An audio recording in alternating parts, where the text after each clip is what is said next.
Hey, everybody. This is Michael Cujo, the optimist.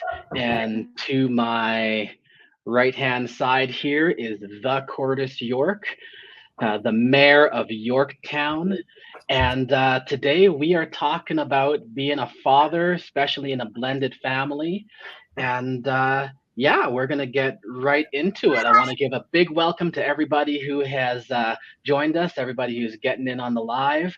And to those who are watching on the recap, I would really like to welcome you guys as well. Hope that this is useful for you guys, especially, as you can see, Curtis and I are clearly fathers. Yes. So, we're gonna Uh, we're gonna be talking about things from our point of view, and that's not to say that some of this stuff won't apply to moms and people in different situations and stuff like that. But I mean, that's it is what it is.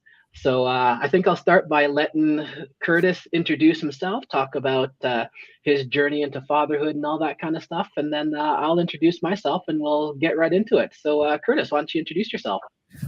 okay. Well, wife just came. Clean the house.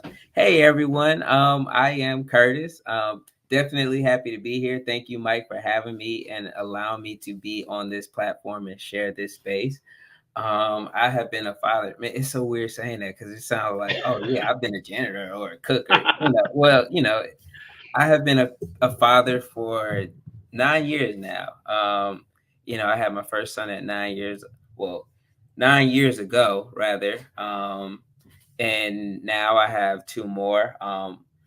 I got married throughout that process. My oldest son's mother is not the mother of my current two children. Well, not my current, all of them are my current children, but the children that I have here now, which Mhm. I'm excited about this topic, just having blended families, because I am a, a I guess a steward of a blended family. I have my two that live here, and then I have my oldest who lives with his mom, and pretty much we do every weekend or every other weekend. We don't really have a set schedule at this point, which thankfully we are on good terms and things kind of work out that way. So we are able to just adjust as needed and monitor and make revisions and work things out. So to all of the young people out there that are in a blended family and things don't look to be that good right now, there is a light at the end of the tunnel.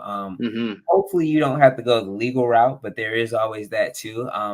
Thankfully, that's not my case, and I didn't have to go down that route. I'm man, there's a lot of things that you avoid and you save, and we're going to get into that later, so I won't go Mhm. down that pipeline. But overall, I enjoy being a father. I enjoy being a family man, and I really enjoy spending time with my children. So that's what pretty much all we do over at Yorktown. So yeah, so yeah. Awesome. Awesome. Tell us a little bit about your kids. You said you got three, so I Mhm. think you introduced one of them, your 9-year-old, and then you have two others. Yes. So my oldest is 9, Curtis York the third, and he lives in South Carolina with his mother. And then I have my second oldest, or my middle child, which is Amir. He is 2, just turned 2. So I have one whose birthday is like the first week of April, and then the other's the third week of April. So that's always fun. April's a busy month. And then my mom's birthday is like right in between both of their birthdays. So it's like back to back 3 weeks of April. It's birthday. Hmm. And then my baby girl is 8 months now. 8 months. 8 months. So yeah. A 2-year old, an 8-month old, and a 9-year old. The Solomon Project. Okay, so we got Richard Burns in the house. Kudos Hey, to him. He's Richard. a father as well. Welcome. What about you, Mike? What about your children? How's your family look? Yeah, so a little bit by way of an introduction, and there's a reason why this channel is called The Optimist, and I put The Optimist in my little title there. It's because I got separated back in 2018, February, and through the process, I actually started writing a book that I functionally titled The Optimist Guide to Surviving Separation and Divorce. At the time, I thought that it was going to be a quick and relatively painless process. And I mean, there was already some stuff that was going down, but you know what? It was okay. I was handling it. But things went south, south. And I mean, not even like South Carolina south. I mean, like, not even like, we're talking about like down in the bayou. Right, Yeah. it went south real quick. And that's how this whole thing came to be. So I'm coming out of it now. Just I mean, I just literally took 6 years, but just a couple months ago I finally became a equal parent to my three children. And it was a battle. It was a battle just to become an equal parent. So I've got a 16-year-old boy. So he was 10 when we separated. So he's been in the trenches with it right since the beginning as well. Then I've got my middle child, my daughter. She's 11 years old now, and my youngest son, Jacob, is just turned 10. He's an April baby as well, actually. April 19th. So he's right in the middle of all that that Aprilness as well. So yeah, I got three kids, and we've gone through the trenches. We've been dragged through hell and back, but there we are. My family right now, I wouldn't call it blended as such, but I did go through a time where it was very blended. I had a girlfriend for a little while, and she also had four children. So between the two of us, we had four children on separate schedules and back and forth. So we had a lot of blending going on. We really did. So yeah, that's where it's at. That's how I'm coming to this, and that's what's brought us here today. So definitely yeah, definitely it's going to be an interesting series. It's going to be an interesting time, just talking about dad issues and such like that, talking about not only the blended familyness, right, which is definitely a big topic to hit, but we'll talk about in future episodes. We'll talk about, the Separation Act, the separation divorce aspects. We'll talk about, how we're, doing fathering issues and such like that. So I feel like there is so much to talk about, and especially as men, there is not as much as of a forum for us to talk, and there's not as much of a safe space for us to have and talk, because the world has taught us, especially in North America, that men don't cry. We've got to be the strong ones. We don't have to have all those emotions, and when you do, then people look down on you. The worst thing a guy can be called is a softie, right? And that's putting it nice. and that's putting it nice. And I mean, I am a softie. Like, I am soft as they come. And and I've never seen it as a bad thing. Like, I wear my emotions right out on my sleeve. I am as open as open as it comes, and I see that as a good thing.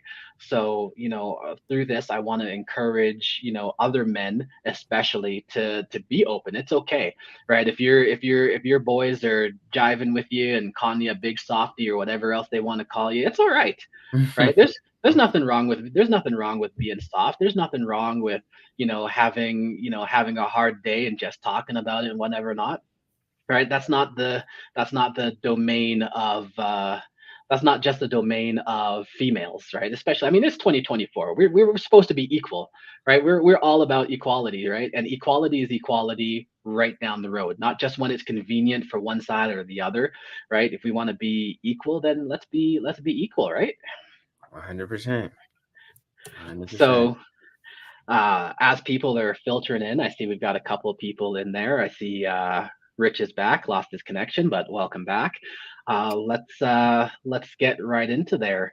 So today's topic is really about the blended family aspect, and I know, Curtis, you're really right in the blending right now.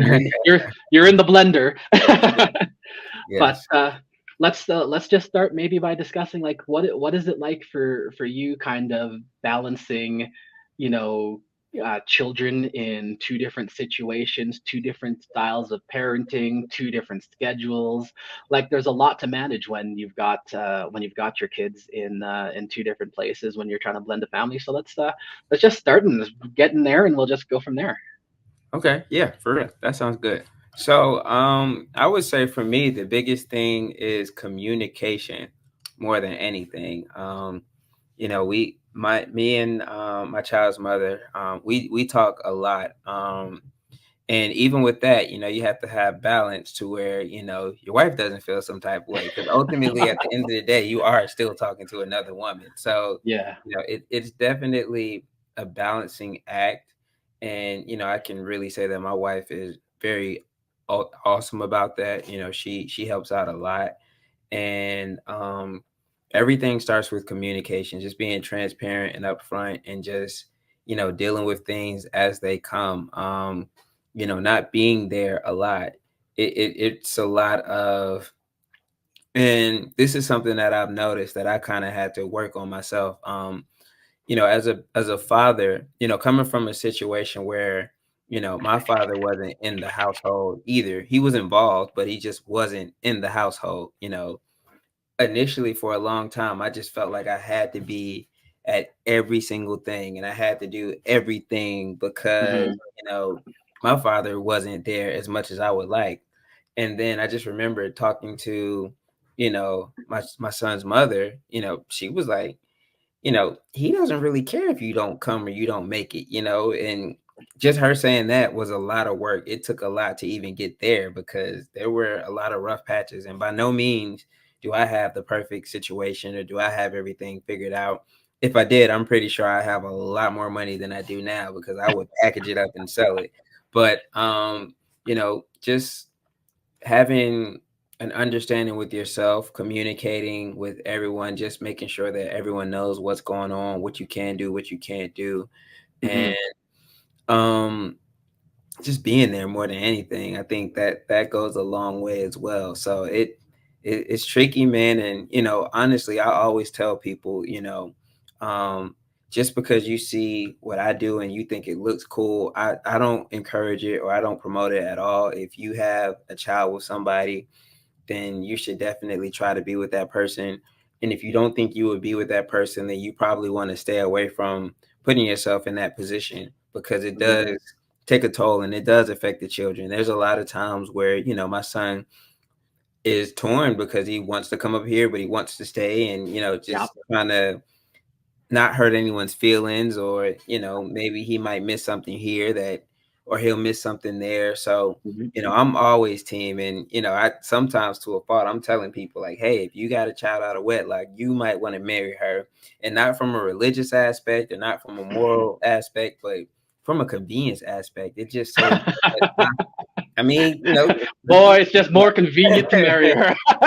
what's that old song? It's cheaper to keep it, man. If you can figure it out and you can make it work, it's always better to just, figure it out. If it's Yeah. now, granted, there's some instances where it's just impossible. And if that's the case, then, then you have to figure out the next best thing. But if you can figure it out and you can make it work, man, it's definitely worth it. Yeah, for sure. And I mean, to that point, we have to acknowledge that it won't always work. I mean, $100. I was married for 11 years, right? And I thought those were 11 good, strong years until they weren't, right? And then, we ended up, I mean, we both ended up in the same place, right?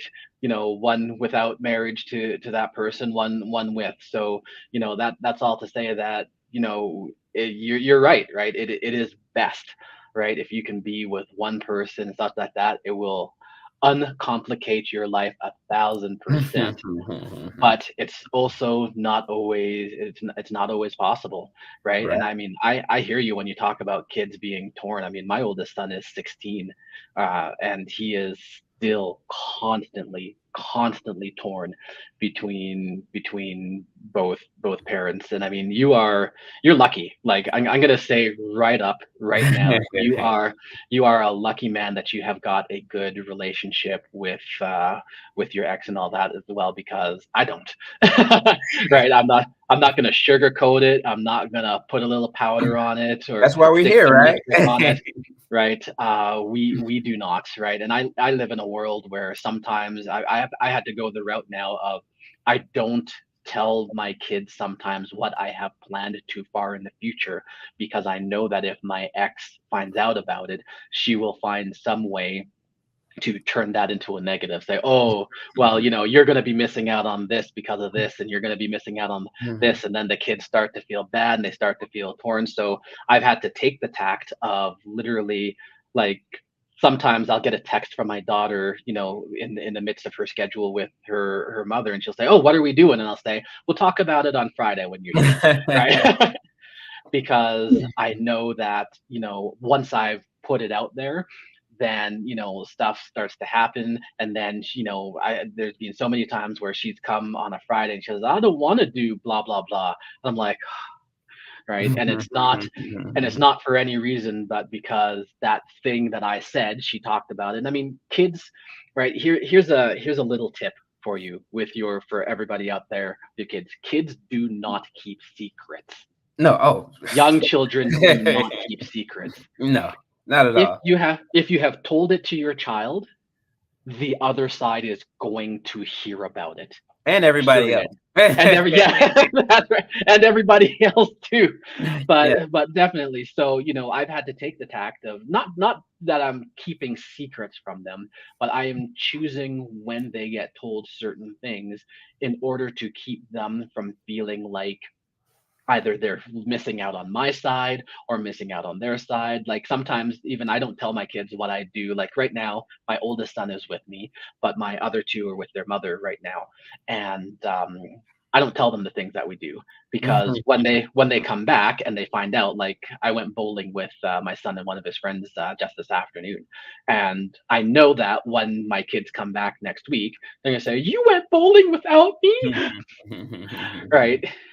And it's because in their heads, right, life stopped here. Like they left out that door, right? My door's over there, and life, like it's like the pause button was pressed. Wherever I was, whatever I did, I just kind of went until they come back, right? Right. And it takes a bit for them to, and even though they know that that's not the case, right? They know that I work, they know that I do things, they know that I'm not just sitting down at home, with the pause button hit until they return.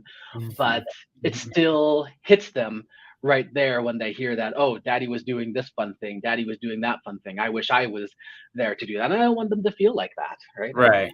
I try very hard to not let them feel like that. And I mean, I'm sure it's the same thing when they go back to their mothers. I'm sure they hear about this thing that their mother did or that thing that their mother did, and they feel like, oh, I wish I was there, right? And I mean, it's hard enough on children, right? Like us adults, we fight, we do our thing, and we can look somebody in the eye and we can say some horrible, nasty, things, and then the kids hear it or whatever not, but they feel torn. Like we think that kids don't hear us, we think that kids don't see those sideways look or those eye rolls, or they don't hear those comments when we're on the phone, to somebody else or whatever not, but they hear them, and they hear them all, right? Yeah. They hear them all.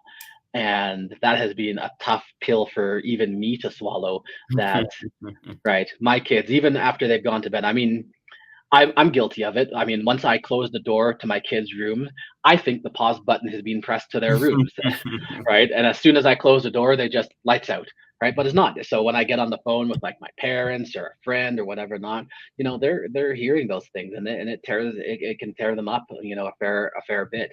So it's definitely something to that you got to be careful with, right? And just know that your kids are listening. The Yes. kids are just listening. Hey, Nikki, welcome back. Welcome, welcome, welcome. It's nice Man. to see you. So yeah, I mean, but let's, I mean, I know I've kind of touched into it already, kind of some of the challenges, but we've got two different, and I just got to shout out to you because, and we've talked about this before, but me and you are two totally different people in two Yes. totally different situations, Yes. almost to a fault, right? I mean, I know I didn't say it, but I'm actually in Canada, right? That's where I'm from. You're down in the States in North Carolina, Charlotte. right? So, Mhm. we've got two different points of view that way, right? I am like, everybody knows that my blackness goes skin deep, and that's about it. Right. That, that's We're that's working on about it. that. We're working We're on working on it, right? But we're in two different situations. You've got what seems to be a very good relationship with your child's mother, and I 100% do not like, and there's no sugarcoating it, right? it. We have gone down like horrible paths, and just to give a little bit about that before I go into this next topic, so we can get that juxtaposition, right? I have lived a life where I have been accused of literally every type of abuse there is. When Mm, my ex decided to leave, she got what's called a emergency protection order against me, and she basically told a judge that when she left, I tried to break her arm. Now that judge never asked to just see her arm, and my ex is a white woman, so like it would have been very obvious if I mm, had tried to break her wrist, because she would have had a bruise. Never asked, mm, never asked, right? I've been accused of being emotionally abusive. I've been accused of being, I've been right down to be quite frank, right? So if you don't like some of this stuff, you might just want to kind of plug your ears. But I've been accused of molesting my daughter, at one mm. point, which meant that I could not see any of my children for 6 months while I fought that accusation, right? So, 6 years in and 6 years of fighting, right? We are absolutely not in a place where we Is are. that, I thought you were answering Nikki's uh, question. that is, I'm gonna get there in a second, Nikki. I'm gonna get there in a second. But we're absolutely not in a place where we have any sort of good relationship or anything like that. So I'm gonna actually address this. So Nikki P, and hey Nikki, she's asking, do you think there's anything that could fix it, or am I good with it being how it is? And no, I'm not good with it being how it is, right? It has taken me 6 years to acknowledge that it is what it is, right? I don't like it. I don't love it at all. But 6 years in, I have realized that it is not going to change. And here is the weird thing, and this is going to throw you all for a loop. I have a really good relationship with my ex's mother and grandmother. So she cut them out of her life as soon as they started disagreeing with her, and they realized at some point in time that, hey, the only way they're ever going to see their grandkids or great grandkids is through me. So we've reconciled. Mm, So I have a good relationship with my ex's mother and her grandmother. In fact, first week in June, me and the kids are heading over there to have a barbecue, and she's got a hot tub and mhm, whatever. Not we're gonna chill over there, right? So I've had to come to the knowledge, number one, that I actually didn't do anything to person. I'm not saying that I was perfect. Please do not get that from what I'm about to say, right? Don't get me wrong, that I was either, like, I'm trying to say I was perfect, or I was the best dad that there ever was, or the best husband that there ever was. I was not. I've made all the same mistakes that everybody else has, and in future episodes we'll go deeper into that. But I have had to get it into my own, not just my head, but my heart, that I was not the precipitator of what happened, right? I did mm, not cause these things to happen. And once I started to really understand that, not that I was perfect, but that, I was not so bad that it caused these things to happen. Right. Once I finally got started getting that into my mind and especially into my heart, it was a lot easier to just kind of open up and say, okay, this is what happened. This is where it is. And do I think that me and my ex are ever going to be to that point where, we can sit down and have a coffee and talk and whatever or not? I don't know. I don't know. I don't know that we'll ever get there. I kind of doubt it, right? Just based on the last 6 years. I'm going to be honest, I kind of doubt it. But, you know, would I be open to? I mean, it would take a lot. Like I would, I would, right. And this is one of the things. Like I'm writing the last part of the book that I'm writing, and I'll touch on that more later as well. But one of the things I'm talking about is what the return of the optimist looks like. And one of the things that it looks like is I am not as trusting. I'm trusting, like I am very trusting, but I'm not as trusting, right? I'm not the same person who would just talk to somebody on the street and just automatically be trusting of that person. Right now I am, anybody that I'm talking to, anybody that I'm liaising with or relating with, right? There's always in the back of my head, is this person going to, whatever, blah, blah, blah. Right. And that has and that has been part of it. So even if, she was to come right now and say, hey, you know what, Michael, I'm sorry, things got way, way, way out of hand. Let's, reconcile. It would take a lot for me to be like, okay, let's go down that path, right? Because we've got so much history behind there. So, I mean, would I like it? Yeah, I would like it. I would like it, right? Because it's better for the kids, right? One of the reasons why I was open to reconciling with her mother and her grandmother is because I know that's better for the kids, right? To have a relationship with the maximum amount of family that they could. But even that was a hard road to toe, right? I mean, when I tell people that I have good conversation with my ex's parents, right? They go, "You do? Why?" Right? Even my own parents sometimes question the wisdom of that. And I have to tell them, right? This is not about my comfort level, right? This is about what is best for my three children, Yeah. right? That's what it is. So I think there's a question for you actually, Curtis. So I'll let you grab that one. Okay, and let me just say, that's why in America we don't play in the snow. Like, we don't play in the snow. I think what's his name? The guy learned that the hard way. Jonathan Majors. We try to stay away from the snow, but um, let's see. Nikki said, "Does Koi mom and your wife have a relationship?" Yeah, they definitely have a relationship, and even that, it was time. It was a process. A lot of communication, man. I don't think you were in here when I was just talking about the importance of communication, just talking through things. You know, yeah, because for me, my situation was when my child's mother and I broke up and we just decided that we never get back together, and that was just kind of out of the question. For years I never had any woman around my son at all, like never. Like the first woman that he's ever seen me with was Tommy.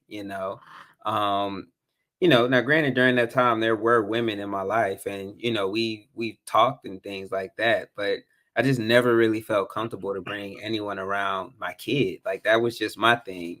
And I never judged her or gave her that same ultimatum, but that's just where I was. Like I just really didn't want him to be around women that I didn't really think would be there for the long haul or serious. So, once I really felt like Tommy was that, I brought him around her, and then, we had a conversation with his mom, and things were weird. We're in a good place now, so I don't really want to like I don't yeah, want to jump on a landmine and what I'm saying, bring anything up, but I'm going to be honest. I'm not going to filter anything. So it was a little skeptical at first, just the fact that, like I said, Koi never really saw me with anyone, and she may have heard things or she may have saw things, but it was never like, oh well, this is serious. So and then I didn't really play around. Like once I realized that, Tommy was the person that I wanted to be with, we got married, and and we ended up having another kid. So, you know, things did move very fast, but at the same time, my intentions were always to marry her and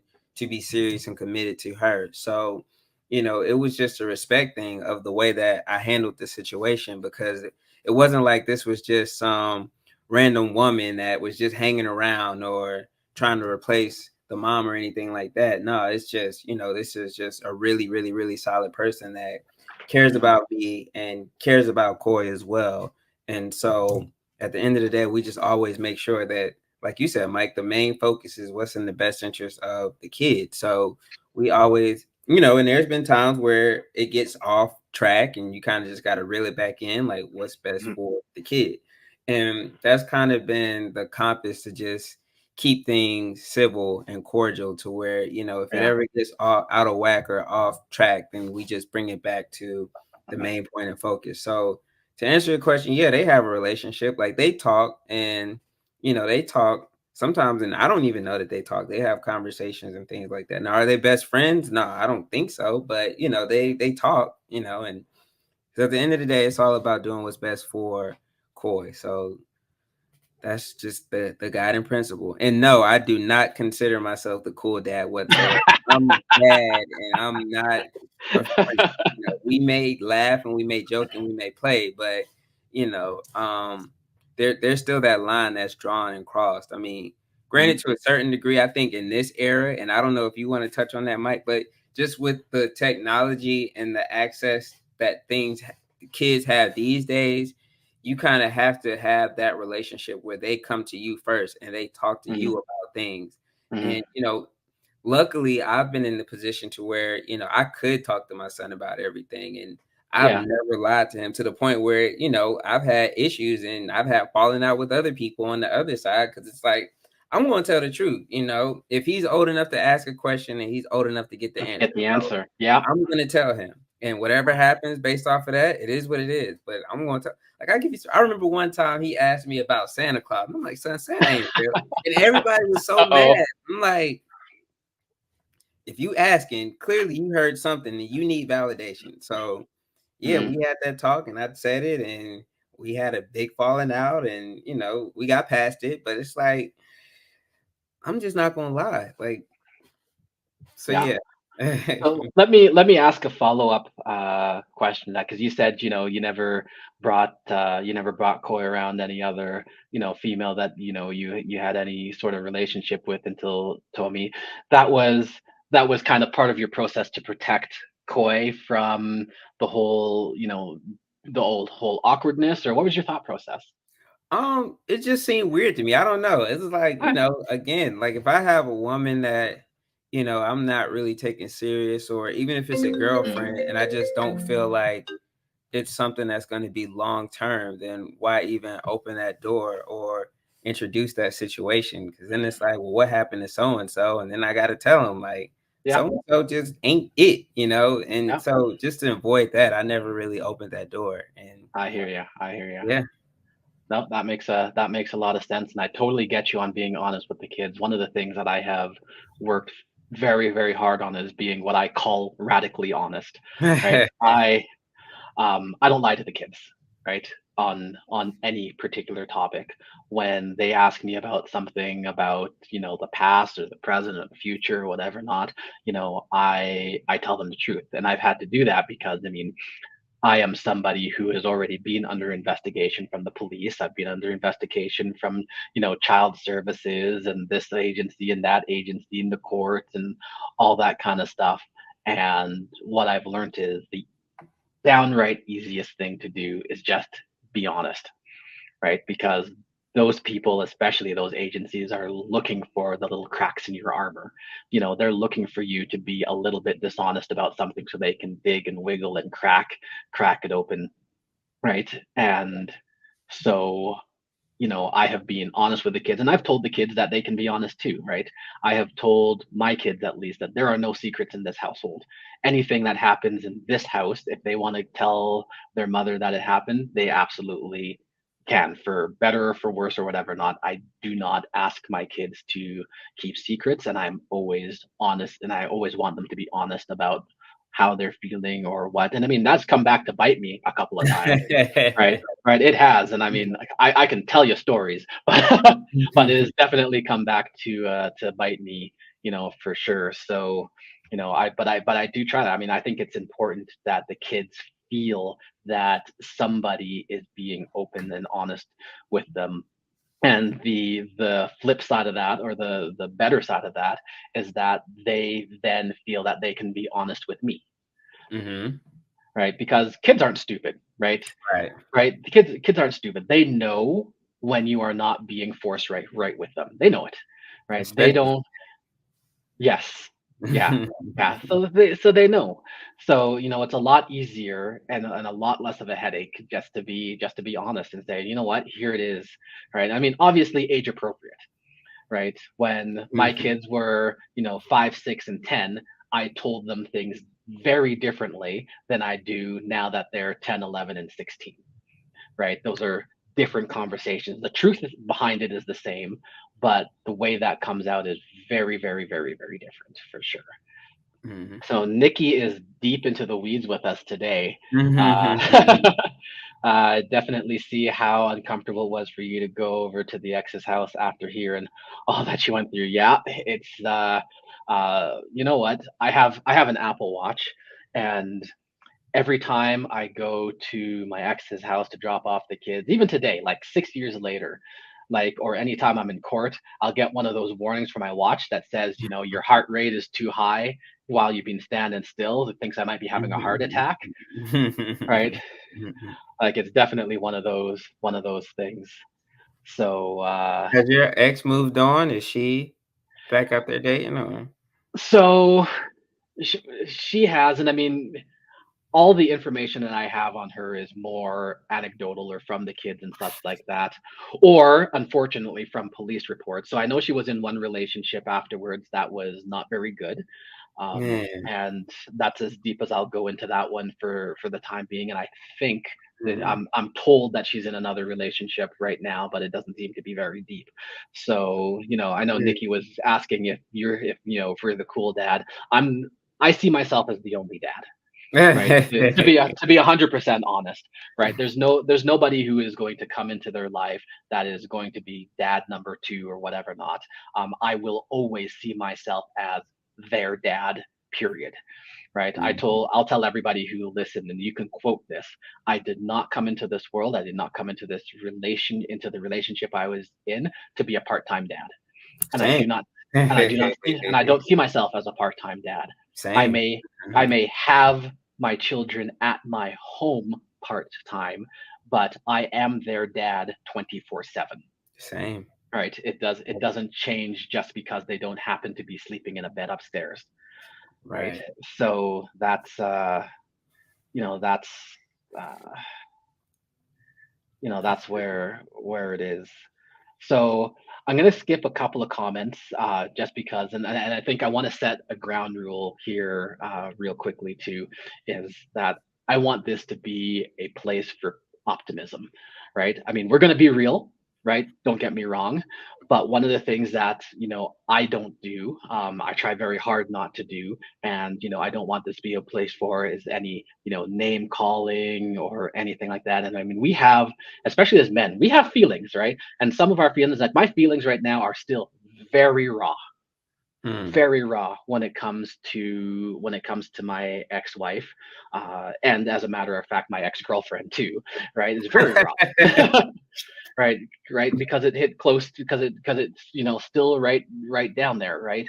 But one of the things that I want this channel and this to be very mindful of is, we're gonna be as positive as we can about the people that we're with, especially the people that we are with that we have had children with, because we are forever connected no matter what, right? There is no disconnection between me and my ex. We had kids together, and we will forever be in each other's life. End of story, right? There's no way around that. So, I want us all to be as positive as we can about those people, even though we have some very raw feelings and we want to lash out and we want to say things. And I get it, right? I 100% get it. When I was going through a time when my kids were young and I wasn't allowed to be within 200 meters of their Mm. school, right? And their school was in my community. So there was literally wide portions of my own community that I could not even go for a walk in, right? Um, but so I have been down in it, and I mean, there are things that I could say about my ex that are completely not flattering, right? But we're gonna try and be positive.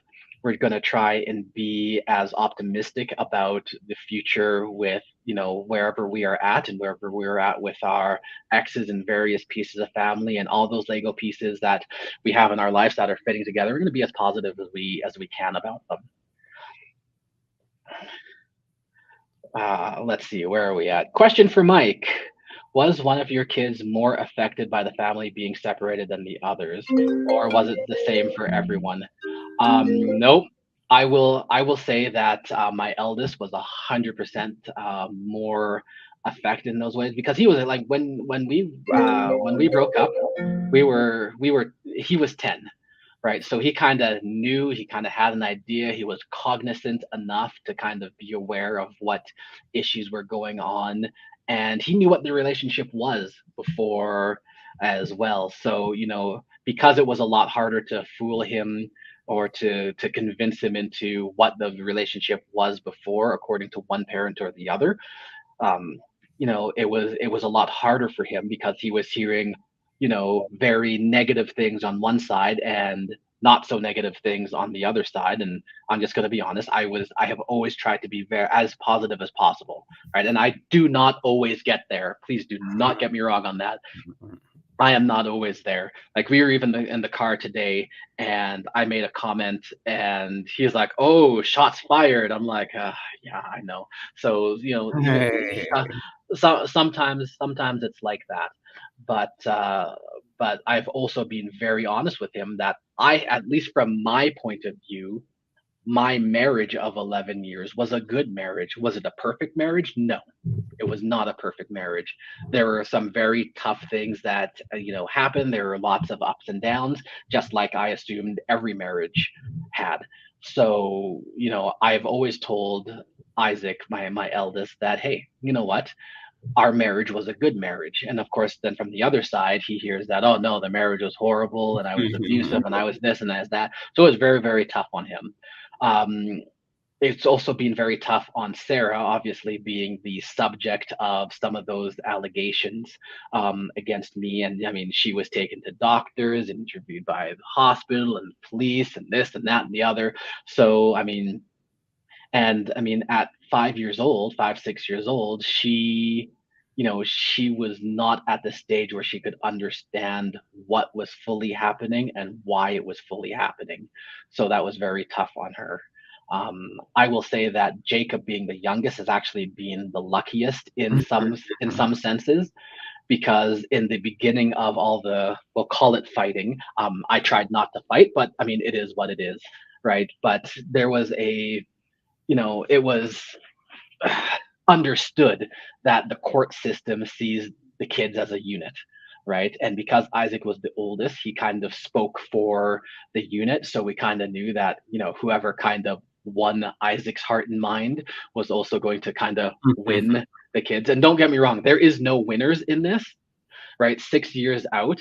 And yes, I've gotten to the point of being an equal parent, but I wouldn't say I've won anything, right? Because there are no winners, right? So there was that, and then when the allegations came, of course, then Sarah was in the middle of the maelstrom.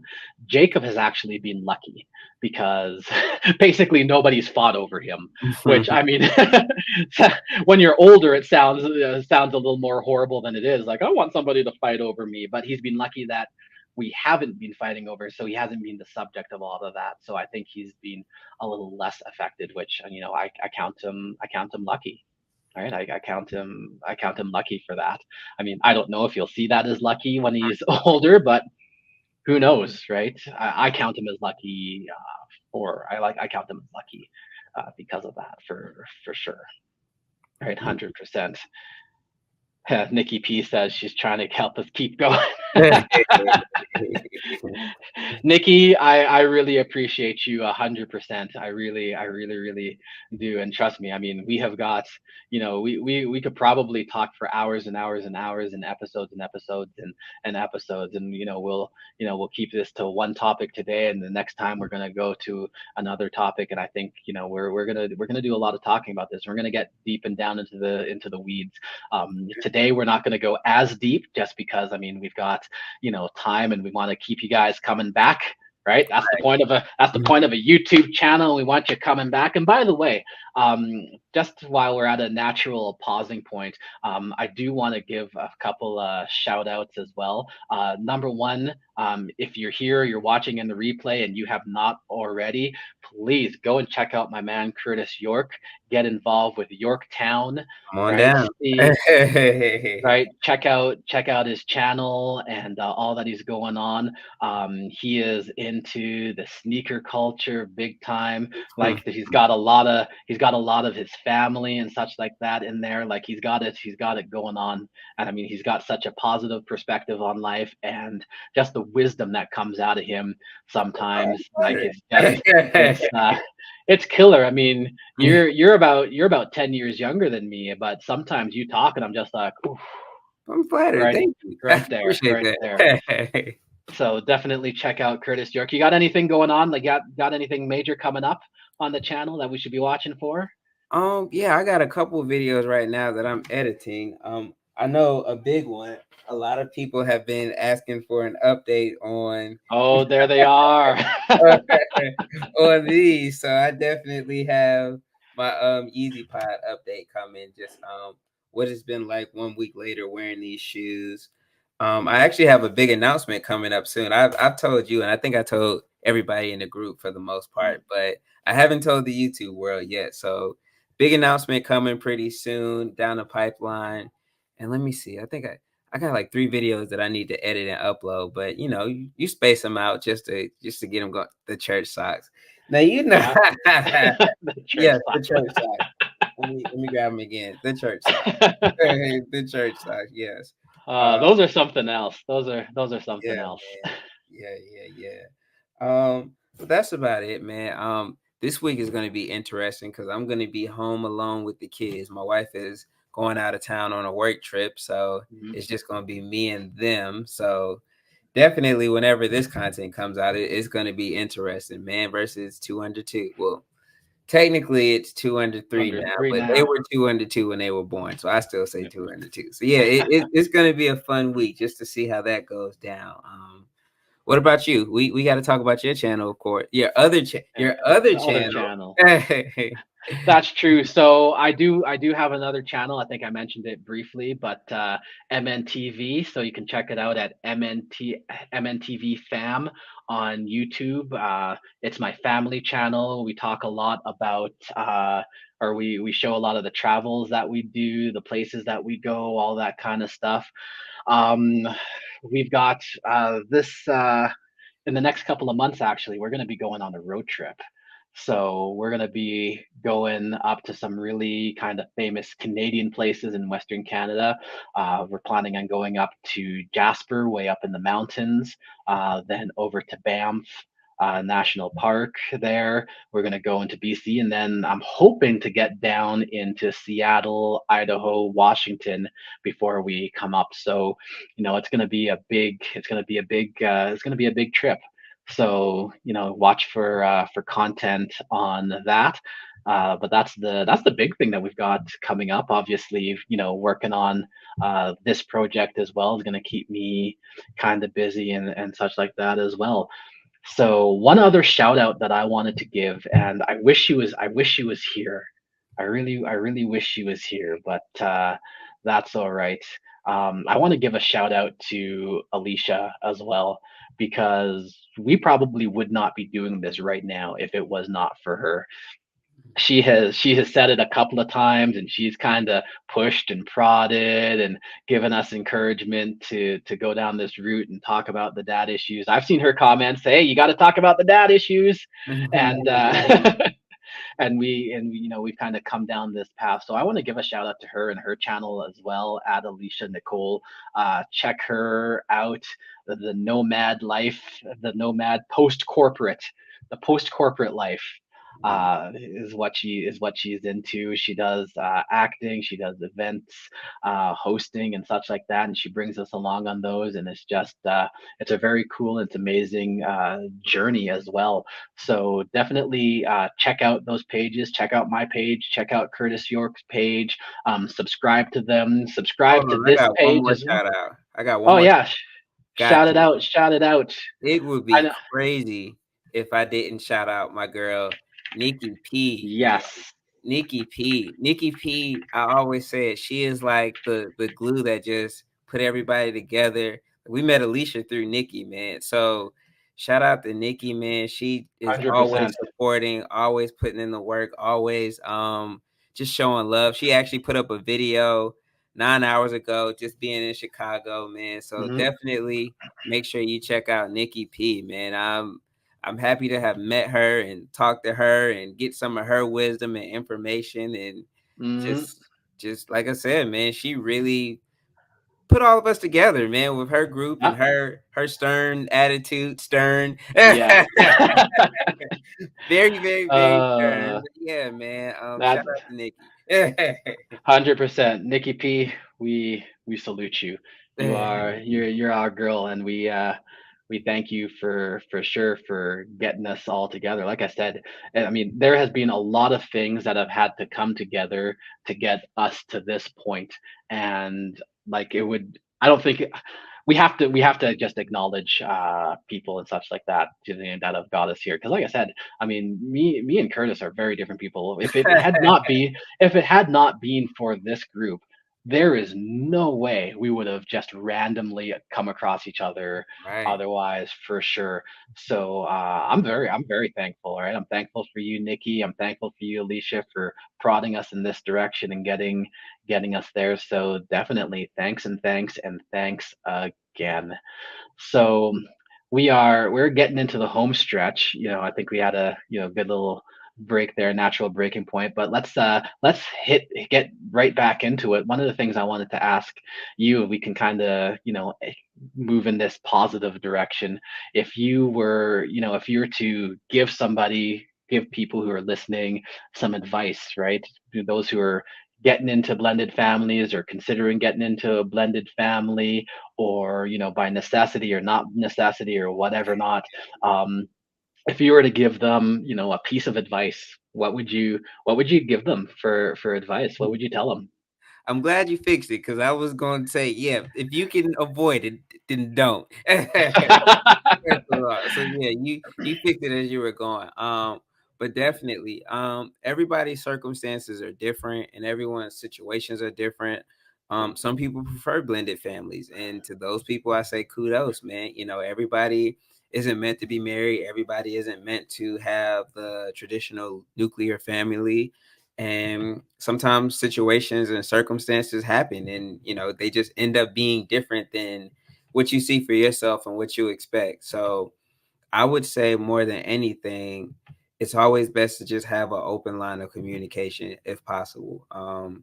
That right there is just the foundation and the root. And without roots, anything can't grow as far as plant life. So you definitely want to Mhm. have a foundation and that's built on communication and honestly honesty. A lot of times honesty saves you a lot down the road. Maybe you tell somebody the truth and they just decide that the truth isn't what they want to deal with. Yeah. And that just means that that person isn't for you and what you have aligned for yourself. So just being upfront and honest about what you're going through, what your situations are.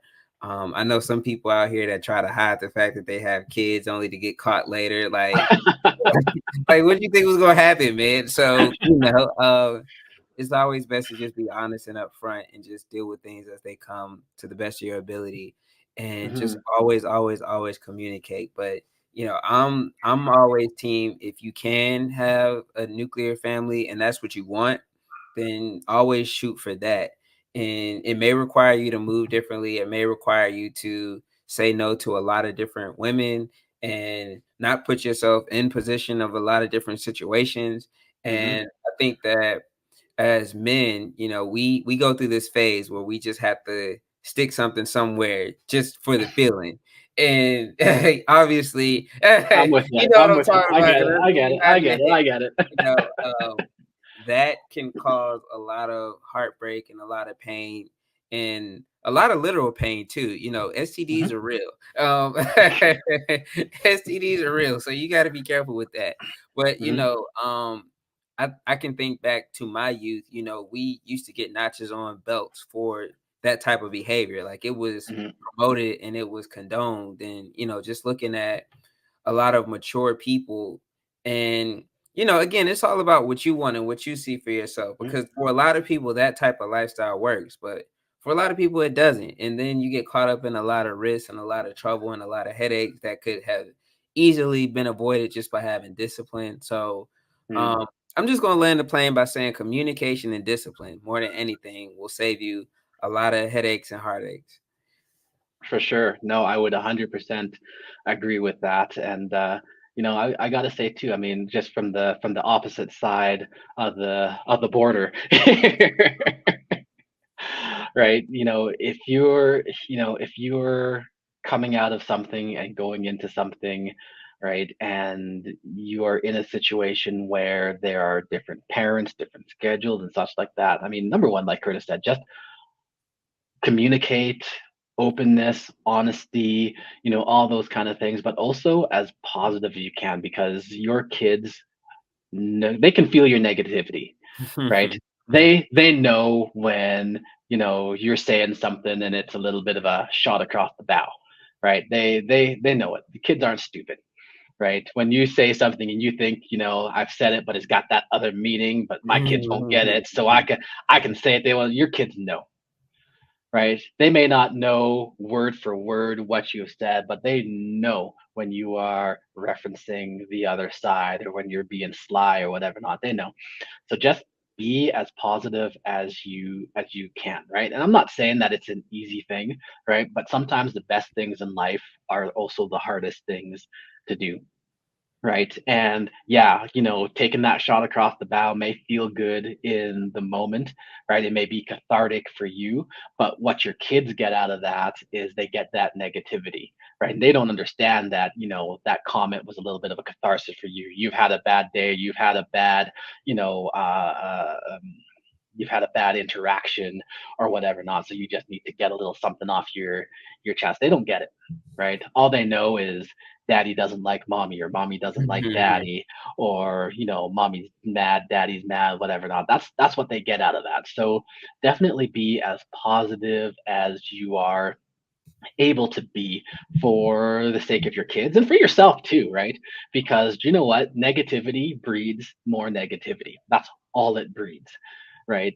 There is no negativity that's going to bring about positivity in the end. It doesn't work that way, right? The only thing that brings about positivity is positivity, right? That's one of the reasons why I called this the Optimist Guide, right? Because I wanted it to be a source of positivity, a place where we can talk honestly, right? And we can talk about hurt, right? Because it's real, right? It is real, right? Us guys have hurts, us guys have issues, and they are real issues and they are real hurts and such like that.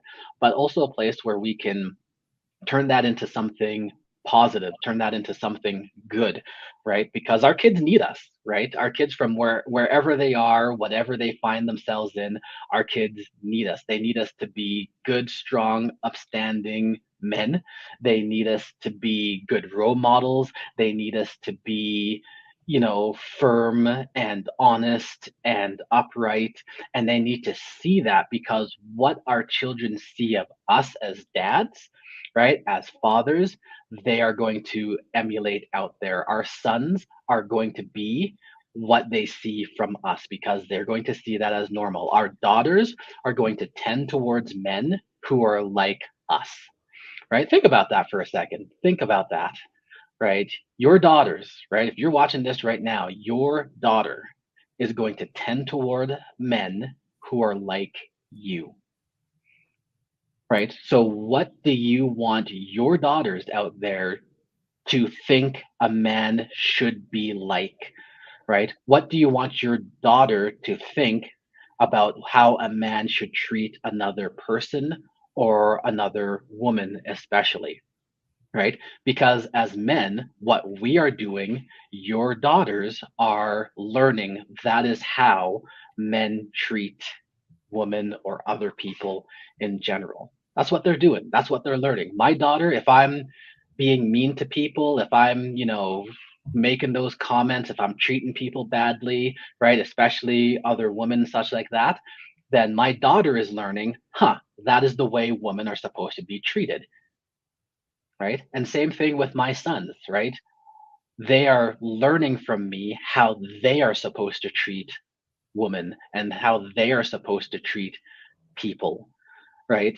So the trick to that here, and then the point of that is this: if you are taking those shots right across the bow, if you're making those snide remarks, if you're saying bad or mean-spirited things, or if you're just harboring all that, dislike and hate for, the other side, your children are picking up on that, and what they are learning is this is how it's normal, right? Because that's how kids are wired. Kids look at their parents for what is normal to do, right? That's why we have parents, right? We're looking to them for our lessons on how we are supposed to become adults. So just, we want to be positive as men as well. Yeah, we have real hurts and stuff like that, but we've got to show our kids, because I don't know about you, you Curtis, but I mean, my dad wasn't around a lot, right? My parents got divorced, right? So I'm Man, part of that generation of men who didn't have fathers around, same. right? So I have had to learn a lot of this stuff just myself, but I don't want my kids to have to learn it by themselves. Right? I don't Exactly. want my kids to have to learn it from TV. Like, my role model as a parent was Bill Cosby, right? Not current Bill Cosby, not current Bill Cosby. Okay. Cliff Huxtable. Cliff Cliff Huxtable. Yes. Or even what was Family Matters? The one with Steve Urkel and the dad Oh, there. Oh, shoot. name I've Winslow. forgotten it. Carl, Winslow. Carl, Carl Winslow. Carl Winslow. Carl Winslow. Yes. Mhm. Right. Those were my role models as dads. Like, I love my dad and I have a very good relationship with my dad now, right? But he wasn't around a lot by necessity. And so my role models, how I grew up thinking about how a dad should be, were those black dads, right? Hey, So Nikki said at least it wasn't like Daddy Warbucks or the dude from Different Strokes. The dad from Different Strokes. Oh man. yeah. But the point of all of that is, right? Yeah, I mean, those TV dads were good role models, and I'm glad that they were on TV at the time when I needed them to be. But do you know who I want my kids' role model of what a father should be? Me, right? Mhm. I want to be that role model. I want them to grow up being a dad like me, right? And what that means is that I have to be a dad that I want them to grow up to be. You know what I mean? Nikki's in the comment Uh, section. Active. Oh, uh, who else? What's the guy name yeah. from? What's the show? The people in San Francisco. With Mary Kate and Ashley. Oh, the Tanners, Danny Tanner. Yeah. Yeah. And you know what? Like, he was a good dad, and he was a single dad too, right? He was a single dad too. I mean, I think in the story the mom died or whatever not, Full House. but Yeah. I mean, he was a single dad. But you know what?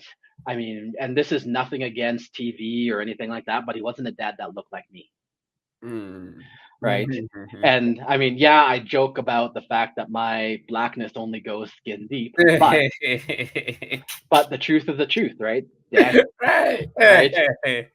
That full house family didn't look like my family, right? It didn't look like me, They right? had that But expensive house in San Francisco. Like what? Like mm, well, he was a TV star, right? He yeah, did the whole TV thing, so he had money. oh Maybe man. he inherited it. I don't know.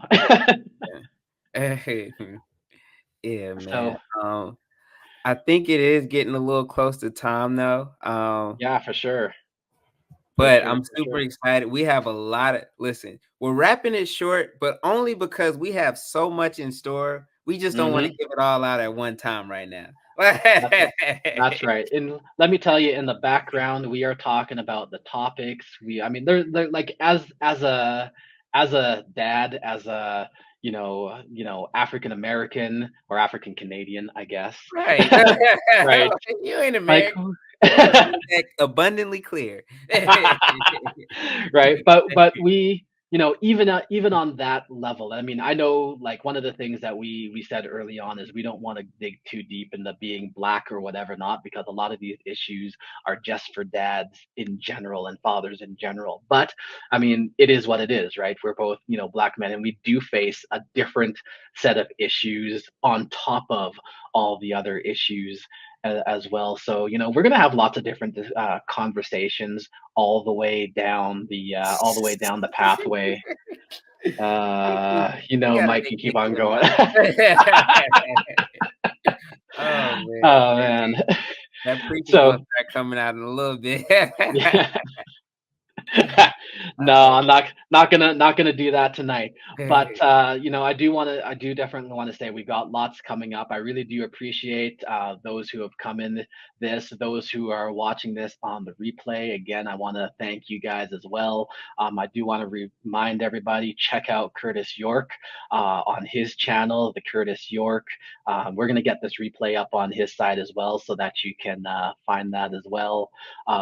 We are here at the Optimist Guides, of course. You guys know that. Check out my other channel as well, MNTV Fam, for news and travel and just family stuff. That's where you're gonna meet my kiddos and such like that. You'll meet Curtis's kids on his channel as well. Again, big thank yous to Alicia for pushing us in this direction and getting this started. And I'm really looking forward to big things out of this. I think it's going to be really, really cool. Again, thank you to Nikki P for just bringing this group together. We're thankful to you guys. We're thankful, and I mean, I made sure that I had these ready so that we could talk about you guys, because, like I said, we wouldn't be doing this if it wasn't for you guys, for sure. So thank you to you guys all.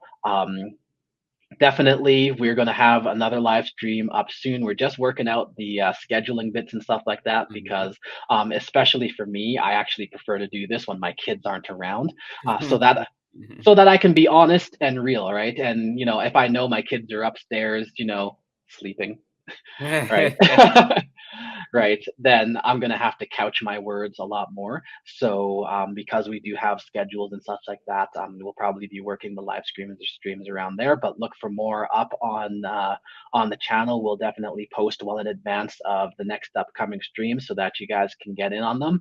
But other than that, I want to say thank you to everybody for coming in. Thank you to Curtis for co-hosting with me. It has been just an absolute treat. And to everybody out there, just stay positive. Yeah, yeah. I think that's a great way to wrap it up. Thanks for having me. Absolutely. Have a great night, everybody, and we will see you soon.